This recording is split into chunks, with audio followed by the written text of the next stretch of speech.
የማድረግ አቅም አለው ስለዚህ ሴጋ መጀመሪያ ደጋግማችሁ ስታዩ በቪዲዮ በተለያዩ ዓለማት ላይ ያሉትን ትክክል መስሏችሁ በተለያየ ሁኔታ ያያችሁትን ነገር ፕራክቲካሊ አፕላይ ያደረጋችሁት ደጋግማችሁ ስታዩ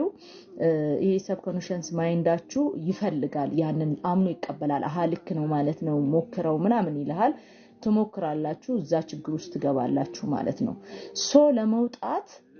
ልክ ያንን እንደዛ አስባችሁ ደጋግማችሁ አስባችሁ ፈልጋችሁ እንዳረጋችሁት ከዛ ችግር ውስጥ ደግሞ ለመውጣት ቀላሉ ሜተድ ለመውጣት መፈለግ ነው ደጋግማችሁ ኖ ይሄን ነገር ማድረግ የለብኝም ትክክል አይደለም ለ199 ጊዜ አይሆንም ደጋግመህ ለራስህ መንገር መስታወት ላይ ኢቭን በቃ እሄድክበት ይሄን ነገር መተው አለብኝ አረ ከሰዎች ጋር ነው መኖር ያለብኝ ኖ ይሄ ብቸኝነት ጥሩ አይደለም በጣም አምሮዬን ያሳመኛል ድብርት ውስጥ ይከተኛል ስፔሻሊ ብልቴ ይሰበራል ከዛ በኋላ በዚህ እንኳን መደሰት እንዳልችል የምሆንበት ቀን ቅርብ ነው ብሎ ማሰብ ከዚህ ችግር እንድትወጣ ይረዳሃል ማለት ነው ስለዚህ እንደዚህ አይነት ተናግሬ ያለ በቀደምለታ ወጣት ልጆች ሆናችሁ ጎልማሳ ሴጋ በማድረግ የተጠመዳችሁ ራስ በራስ በየማርካት ችግር ውስጥ ያላችሁ ልጆች